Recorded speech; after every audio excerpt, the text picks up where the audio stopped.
آداب، یہ آکاشوانی ہے۔ خبروں کے ساتھ میں رضی احمد۔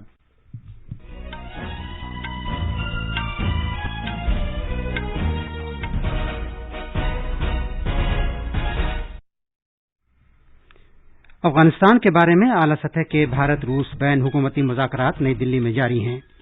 براہ راست ٹیکسوں کے مرکزی بورڈ نے انکم ٹیکس ضابطوں میں ترمیم کی ہے تاکہ آن لائن جمع کیے گئے الیکٹرانک ریکارڈز کی تصدیق کو آسان بنایا جا سکے۔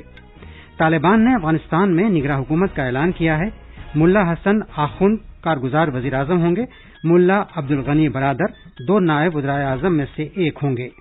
بھارت میں ملکی ٹیکہ کاری مہم کے تحت اب تک 70 کروڑ 75 لاکھ سے زیادہ کووڈ کے ٹیکے لگائے جا چکے ہیں۔ صحت یابی کی شرح 97.48% ہو گئی ہے۔ انڈونیشیا میں راجدھانی جکارتا کے مضافات میں ایک قید خانے میں آگ لگنے سے 41 افراد ہلاک ہو گئے۔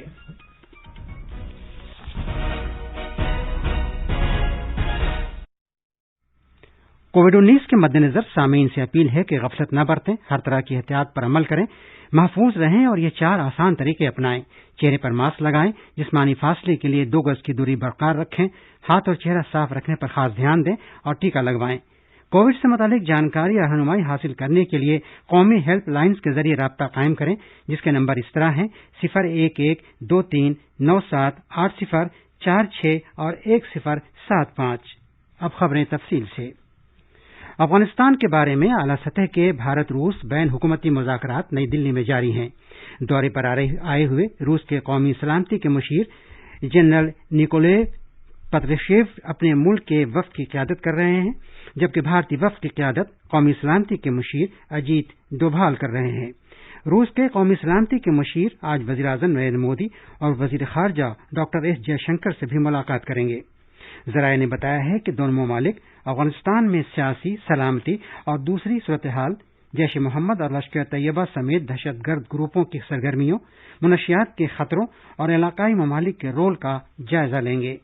دونوں فریق موجودہ اور مستقبل کے خطروں سے نمٹنے اور بحران سے دوچار ملک کی مدد کرنے کے اقدامات سے متعلق بھارت روس اشتراک کی تفصیلات پر بھی غور کریں گے۔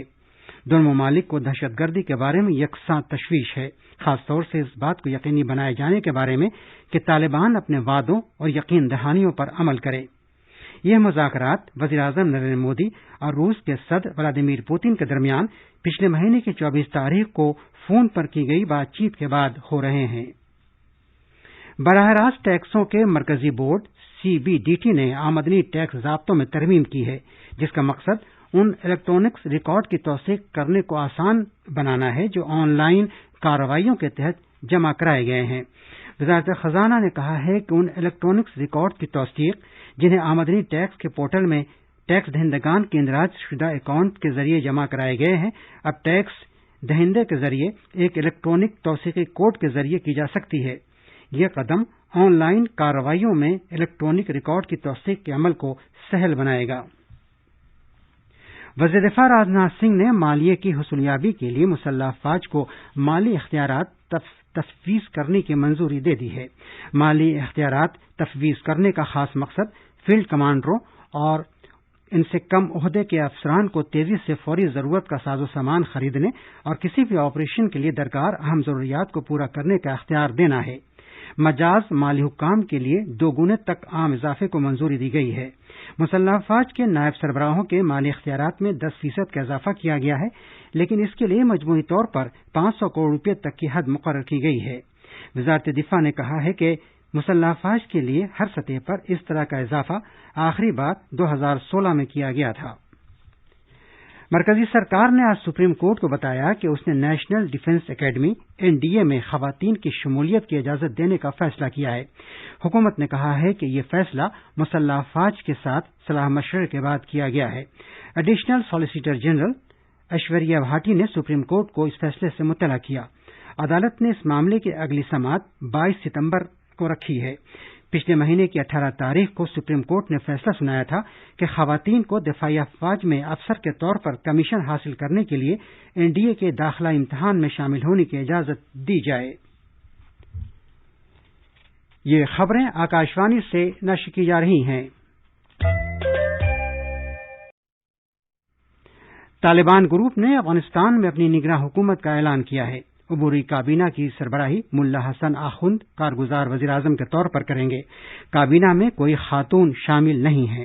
جناب آخند کا تعلق قندھار سے ہے اور انہوں نے گروپ کی لیڈرشپ کونسل کی قیادت کی تھی، جس نے تقریباً 20 سال کی جنگ کے دوران امریکہ اور اتحادی فورسز کے خلاف شورش پسندوں کے حملوں کی نگرانی کی تھی۔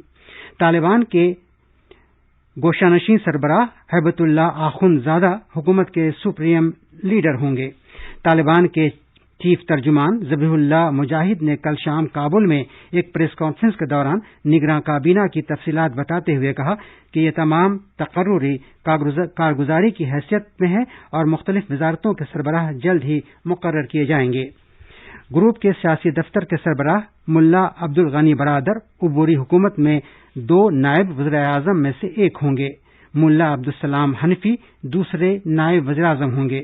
برادر نے امریکہ کے ساتھ مذاکرات کی قیادت کی تھی اور سمجھوتے پر دستخط کیے تھے، جس کے تحت امریکہ کا افغانستان سے انخلا ہوا ہے۔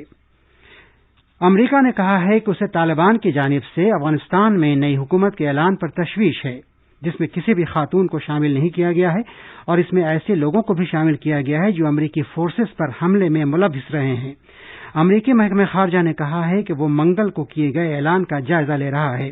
اسی دوران منگل کو مغربی شہر ہیرات میں ایک احتجاج کے دوران 3 افراد کو گولی مار کر ہلاک کر دیا گیا۔ طبی کارکنوں نے بتایا ہے کہ طالبان ملیٹنٹس کی گولیوں سے ان کی موت ہوئی ہے۔ ادھر راجدھانی کابل میں طالبان نے وارننگ کے طور پر فائرنگ کی جب سینکڑوں افراد نے سڑکوں پر مظاہرے کیے۔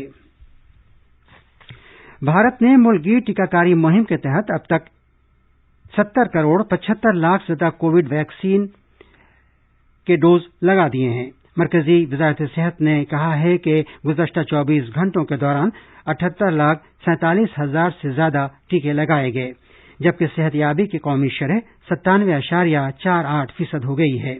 اب تک کووڈ-19 سے 3 کروڑ 22 لاکھ افراد صحت یاب ہو چکے ہیں۔ پچھلے 24 گھنٹوں میں ملک بھر سے 37,875 نئے معاملات کی خبر ملی ہے۔ وزارت نے کہا ہے کہ اب تک تقریباً 59 کروڑ 49 لاکھ کووڈ-19 کے ٹیسٹ کیے جا چکے ہیں۔ ریاستوں اور مرکز کے زیر انتظام علاقوں کو اب تک 70 کروڑ 31 لاکھ سے زیادہ ٹیکے فراہم کیے جا چکے ہیں۔ یہ ٹیکے مرکزی سرکار کی جانب سے مفت ٹیکہ فراہم کیے جانے اور ریاستوں کی جانب سے براہ راست خریداری کے زمرے کے تحت دیے گئے ہیں۔ 8 لاکھ سے زیادہ ٹیکے جلد ہی فراہم کیے جائیں گے۔ صحت کی مرکزی وزارت نے کہا ہے کہ 5 کروڑ 64 لاکھ سے زیادہ غیر استعمال شدہ کووڈ کے ٹیکے ریاستوں اور مرکز کے زیر انتظام علاقوں کے پاس اب بھی دستیاب ہیں۔ وزارت نے کہا ہے کہ مرکز ملک بھر میں کووڈ-19 کی ٹیکہ کاری کی رفتار تیز کرنے اور اسے وسعت دینے کا تہیہ کیے ہوئے ہے۔ کیرالہ میں کوزیکوڈ سے نیپاہ وائرس کی انفیکشن کی ٹیسٹنگ کے لیے 20 افراد سے لیے گئے نمونوں کی رپورٹ نگیٹو آئی ہے۔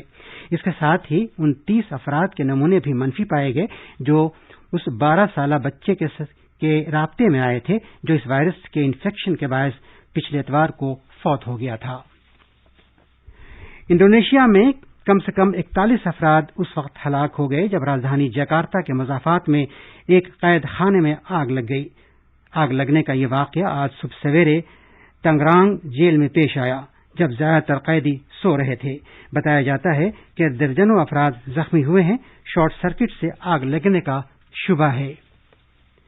ہریانہ سرکار نے انٹرنیٹ خدمات کی معطلی میں توسیع کر دی ہے۔ بینکاری اور موبائل ریچارج خدمات کے علاوہ بلک ایس ایم ایس خدمات سمیت تمام ایس ایم ایس خدمات اور وائس کالز کے علاوہ تمام ڈونگل خدمات کرنال میں کسان احتجاج کے مد نظر آج رات 11:59 تک کے لیے کرنال ضلع میں معطل رہیں گی۔